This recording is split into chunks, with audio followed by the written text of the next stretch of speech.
Okay, in Michael's lecture, one of them will be talking about abortion and euthanasia. I'm here just to redefine this sort of end-of-life activities, I would call it. And we've just explained the definition of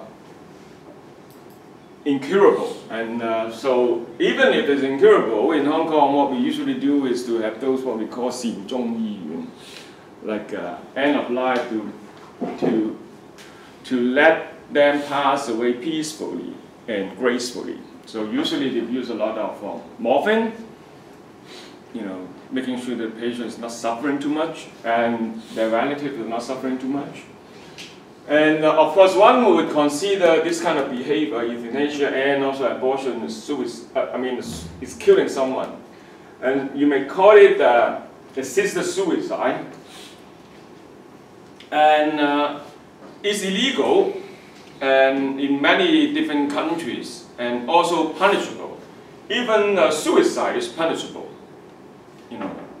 If you fail to kill yourself, they could put you in jail, or obviously they never done so. So we won't spend much time on that. As mentioned,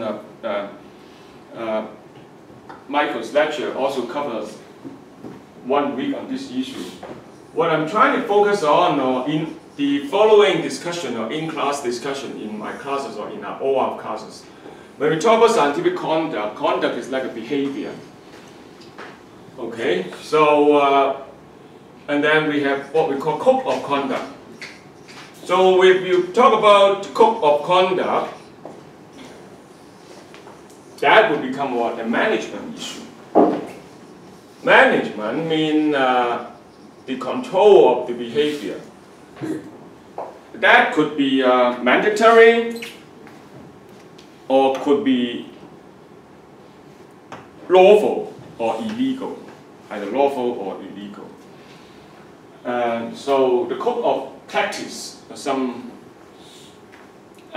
organization like I also work with the union, 工會, in Chinese university.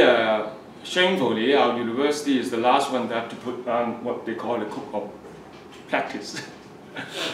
All right, but all other high institutions, because there are some legislative members asked about that in the legislative council. So all high institutions list out all the code of conduct and put them in place. When we have that kind of approach to deal with this conduct or ethical issue, then you have to consider the following. Number one, stakeholders, 持份者. Who will be affected and who are not going to be affected? Who will be affected most and their responses and so on. You have to take all this into account. Right? So who are stakeholders? And then secondly, the adequacy of the science and technology available. Okay, people could pass away peacefully or gracefully. There must be a way to do it right. I still remember watching that movie and talk about using an electric chair. Obviously, that's not an ethical way. But the science and technology there are different options. All right. So there are important areas that you may redefine. What kind of technology that could be used, right? Abortion could be very cruel because you have to, or the physicians, they have to physically use a scalpel to scrape something out, right? And that would also affect or impact the mother's health.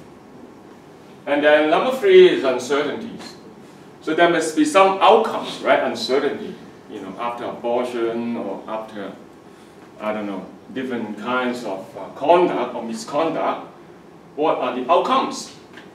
You have to anticipate or predict the role of all these different uncertainties to happen. And then if we consider different stakeholders, obviously there will be different what we call conflicts. All right? Or value conflicts. Or belief conflicts, they call it. So when we talk about ethics, most of the time is that we consider this what we call moral principles. And I keep repeating these messages again. We're talking about human behaviors. And many of these behaviors actually are affected by religious belief. So you can see that different stakeholders that may have different belief conflicts. And also cultural activities, right? Just one quick example is that in Norway, in Japan, some of the culture believe that they are allowed to kill dolphins. Right? They say it's a culture. When you go to Japan, you can still find whale meat, or skin for human consumption. They keep saying that, or arguing that that is the part of their culture. And of course, same thing is true for the Indians in North America. Okay, some Indians still use to hit marine mammals like seal coming on the shore. It's that is a part of the balance of the mother nature, because all those marine mammals also consume all the fish, right? So obviously this is a difficult issue, but if we talk about management, conduct and management, that would be guidelines. I always look at those people working in the UN. Oh, these guys spend most of the time talking. Many students, especially UNS students, like to go to, oh, I would like to go to United Nations to talk about this guideline. Oh, they're so boring to me. But they are necessary. Guidelines. Guidelines are to control, or code of practice, right? To control human behavior. This should not be done, and this should be reconsidered, and these are the options. Before you make the decision to decide what to do, you should follow these steps, right? And there are code of conduct, and then the next one would go into ethical matrix. If we consider different what we call stakeholders, this is a very important concept when in the future you are in, I don't know, work in a hospital or in a green group or in government agency. They call it a tool for ethical assessment of, like for example, for biotechnology. It was first developed because there was a huge controversy between the biotech companies and the GM food consumption. And the key point is that my background, actually, when I did my PhD, my lab was injecting DNA into salmon. So our lab developed transgenic fish. But then due to public acceptance or non-acceptance, they don't like anything GM. Okay, but strange enough, all those GM crops been used for the last 30 years. We were asked to prove that after 5 generations of the salmon, of the transgenic salmon, the transgene never escaped from the original genome. So we used the 5 generations time, total time 12 to 15 years, to show that the transgene never escaped from the genome of that transgenic salmon. Okay, but still over the time, from 1990 something to 2000 something until 2013, the US Department of Agriculture and also Food and Drug Administration, they approved that the transgenic salmon expressing fish growth hormone will not cause any harm. And the gene would not come out. After 20 years, of course, the company that owned the technology already bankrupt. And of course, now the technology is back. And no one really likes to use it. So one of the code of practice that we encourage our IGM team, they have to do a lot of what? Human practice. Oh, you're not in human practice. Human practice is the engagement of different stakeholders, right? We use this ethical matrix of respect for well-being, autonomy, and fairness. For example, the producers who make the transgenic fish, for example, they want satisfactory income, right? It's unfair now, it's already too late. the company got bankrupt. Of course, they will say, oh, those devil company like Monsanto, they are so huge and so big, right? Those big drug company, they only sell one drug and could make all the money. And they could allow that kind of, unsatisfied income. But still, this is the way that we have to consider, and the consumer well-being, what? Safety and acceptability. I would say that even today, the transgenic salmon that we call the fast-growing salmon usually would take 3 years to grow this size. They take only 1 year. It's still not quite acceptable in North America. The treated organisms, welfare. Oh, in the early days when I was a student, they called it Frankenstein food. Oh, look at this fish! It's like a giant. It's gigantic. It's a giant. It's a monster. No. The fish is still a fish. We just make them grow faster. They are not giant. They just grow faster. They are not monster. So we pass the test. Conservation, biota. We make all transgenic fish what? Sterile. So that even if they escape, they could not transfer the gene to some other fish species. Autonomy, the producer, managerial freedom, so they have their own company, right?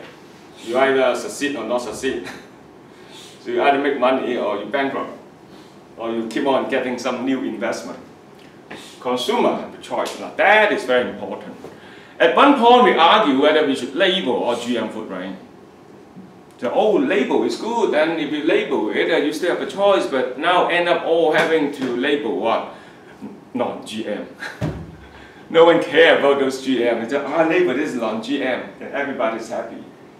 For the treated organism, behavioral freedom, I mean the fish is still a fish. And then biota, there's another concern is biodiversity. And having said that, for example, the GM salmon, genetically modified salmon, have not been created new biodiversity issues. However, climate change or pollution and other stuff are actually creating all those biodiversity issues. Okay, so biodiversity issue was not caused by the GM fish. Fairness, is this fair? Okay, we recommend fair trade. And now fair trade, now it's very important to do those Ying certified.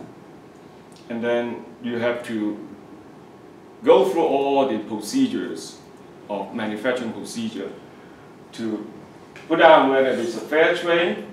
For the consumers, affordability is also a key issue. I still remember the early day they make the transgenic or genetically modified tomato.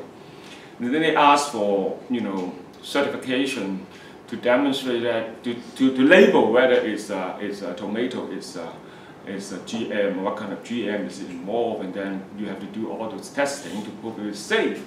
And this is not affordable. If you have to do even a tomato, with such a testing, the tomato would be 10 times more expensive than regular tomato, right? Nowadays, everybody just grow their own tomato in the backyard. Treated organism, intrinsic value, that is the original value. You make those tomato or crops or salmon, they're still fish. They're not made terribly bad in the nutrition or in other nutritive values. Okay, biota, we have to consider fairness is sustainability. Would that technology bring about environmental or economic sustainability issue? This is also about fairness, right? If that new technology could make significant impact on sustainability, and that must be banned. I'm just citing this example. So this concept is also very important. Number one, identification or identifying the stakeholder. In this case, for GM food, the stakeholders, including the producer, the consumers, the organisms themselves, and also all other organisms as a whole. And then we have all this respect for well-being, autonomy, and fairness. And then after that, actually some of those GM foods are becoming more acceptable. Okay, a few more topics that we need to go over before we do the discussion. I hope we can finish this in 5 minutes or 10 minutes. Fairness, justice. Now this is a more difficult issue to talk about, justice. Do you think Hong Kong is a society with justice?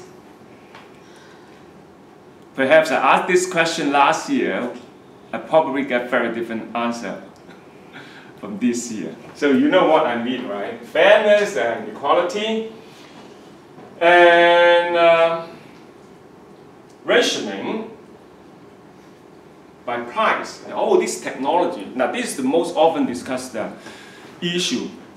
Pricing or money or economic factor. Oh, this is a new technology, but it's terribly expensive. Only available in the developed countries or nations. Oh, and then they say, okay, then some green groups are going to purchase this patent or technology and then make them available. We'll talk about patent and then we'll discuss that, right? So we have to consider what we call environmental costs as well. So if you consider cost and justice, then you have to consider that so many things, those are not that obvious to be identified. For example, a business of power. Okay, as a teacher, you are not allowed to skip my classes, so everyone must sign attendance. Obviously, that is abuse of power, right? Because if you use the ethical matrix, you guys are one of the what? Stakeholders. So we have to consider all these different points, right? Yeah, so I think it's more easier to discuss in the sense that now we move to the next one, which is more difficult to discuss. When we talk about management, right? Then we have code of conduct. What if you don't follow this? Would you be penalized? If no, then why should I follow this guideline? Okay, one of the power of the medical council is what? If you have done something wrong, the medical council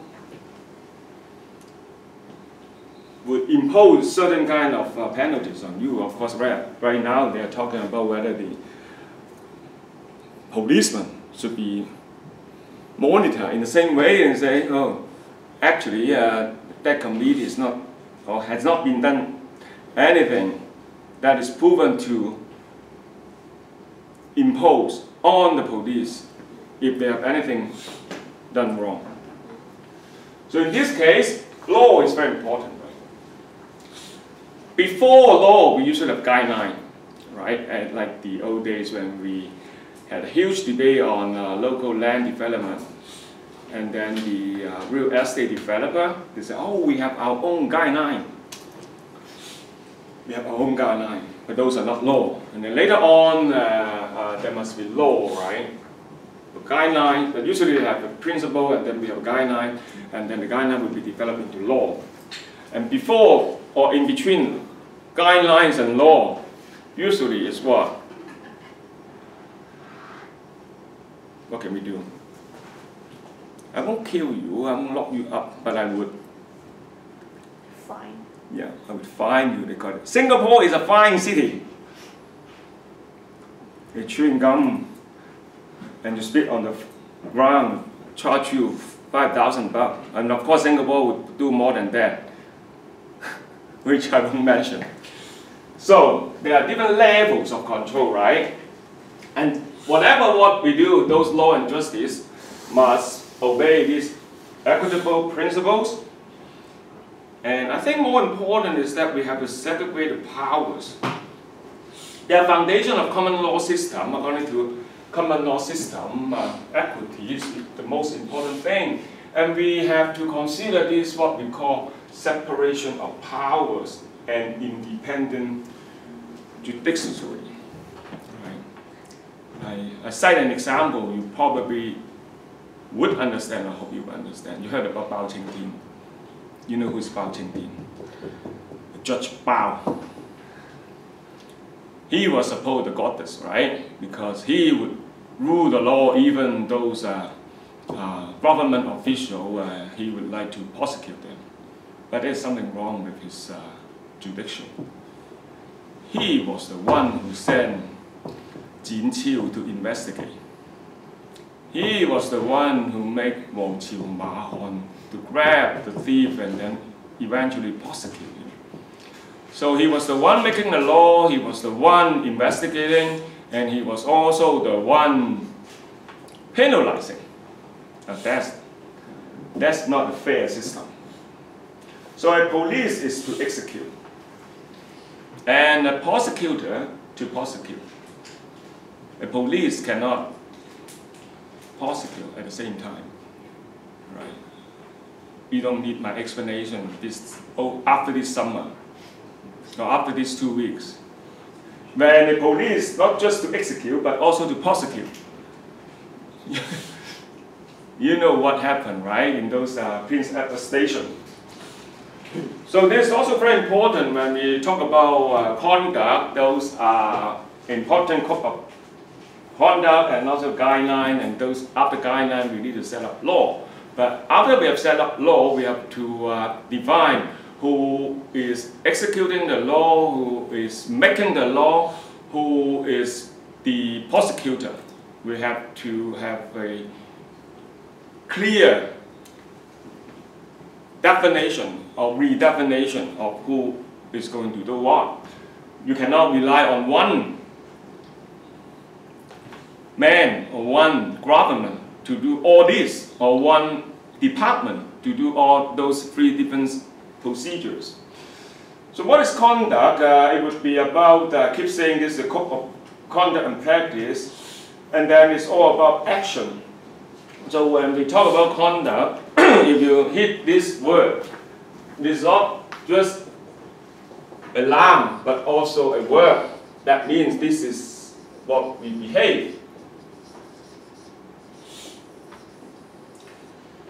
So the code of practice is that you have to define what can be done and what cannot be done, and then that would lead to what we call misconduct.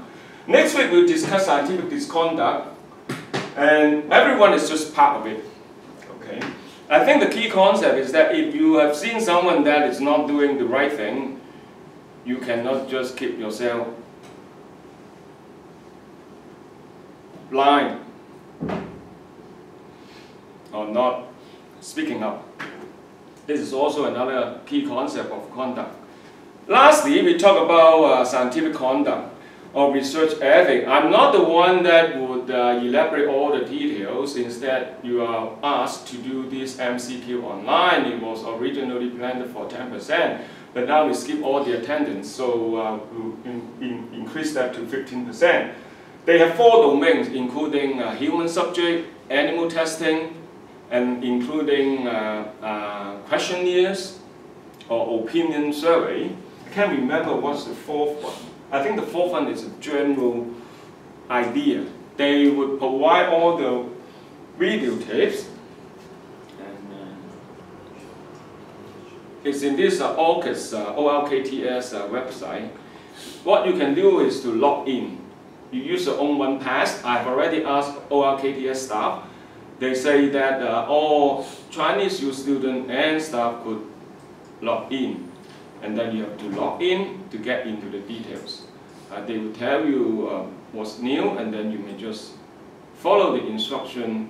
You have sufficient time. I suppose you should get this done by end of the term. You would have time to do this repeatedly, watching the same video and answer the same questions again. Even I myself, the first time I did it, I failed some MCQs. You're required to pass all the MCQs. All right. So these are the basic guidelines for what we call research ethics training. The ethics training, including designing experiment, how to do survey, how to do experiments, and so on. And then if you have trouble, you may ask them for help. They have also other resources, but the first thing you need to do is to log in. So I'm not going to do the login right now, but you may take a look at this. Okay. I'm still thinking the way how are we going to, how am I going to see all of you have done all this certificate? I think that would be a line. You may download your certificate, because you're supposed to keep all this certificate in your own computer, so that in the future, if you explain to someone else that, oh, I would like to apply for research grant, oh, and then I have already got these certificates. All right, so I'm still thinking how to do it. And then as a researcher, you need to obtain the, like for example, identify the potential research participants. So when you do a survey, so oh, everybody say, oh, I'm doing this on Facebook. Then the first thing you need to ask is that, who are these respondents on Facebook are going to answer your questions? Are they all your friends? Right? Obviously, if they are all your friends, then that's not a good survey. Because everybody, oh, I know you. And then secondly, minimize the risk of harm to participants.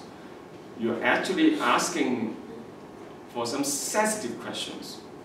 Have you been participating in the recent rally? Oh, that's okay. Yes or no? Have you been dressed up full gear and went to Prince Edward Station last night? Or at a specific time? Then you are putting the risk of harm to the participant, even though it's not that harmful, but you're obtaining information that would affect a particular person.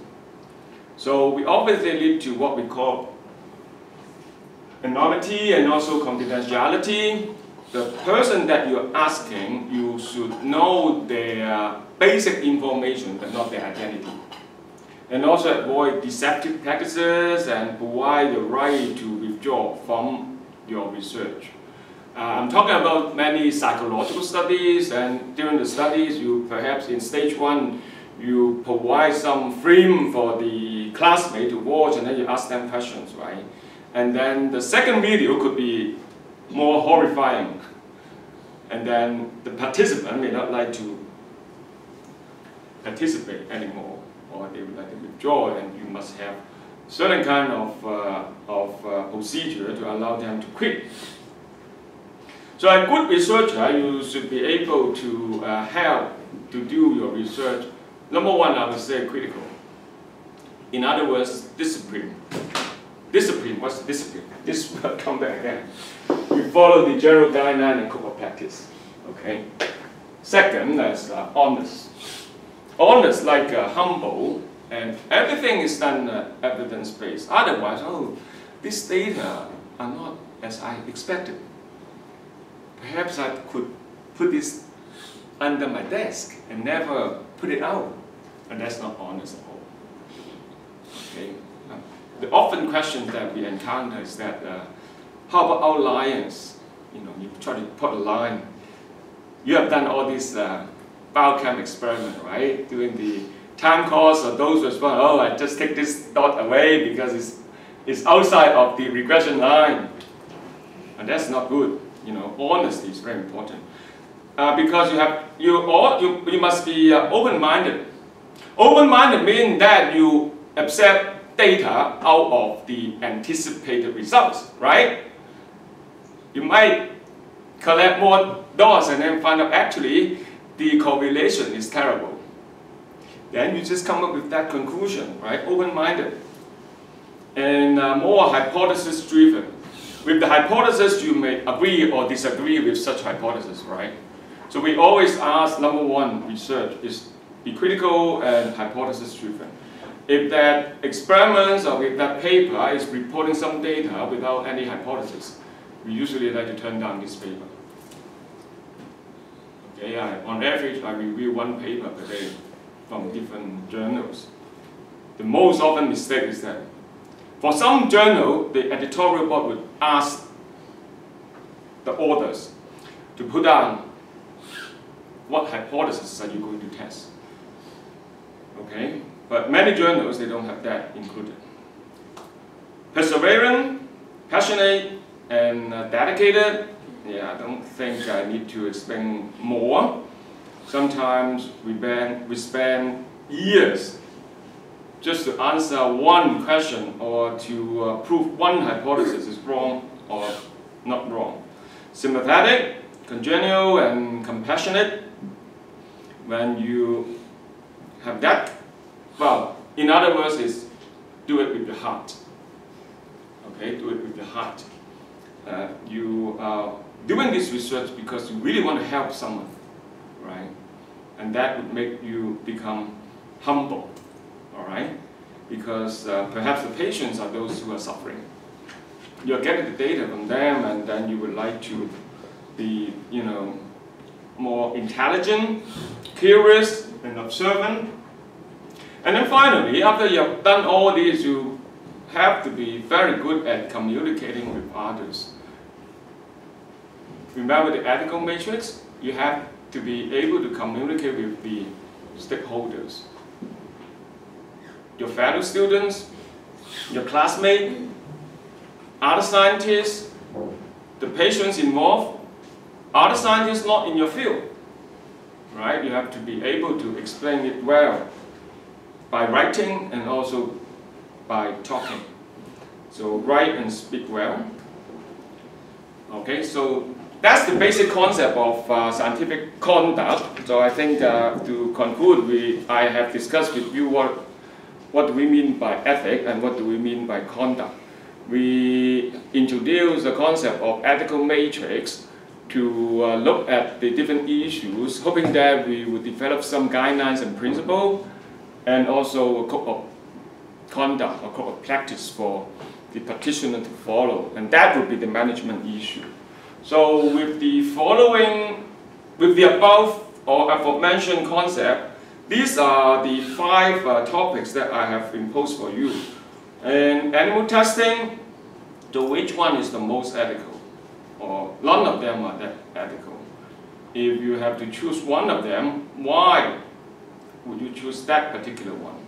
Or why not the others? 2, health impact of tear gas. So, you don't need me to explain the health impact, but how are we going to study it scientifically? I've encountered some requests from reporters saying, hey KM, could we take some animals and put it on the road and test whether they are impact? Okay, see, you can do it. So I'm just asking you a general questions.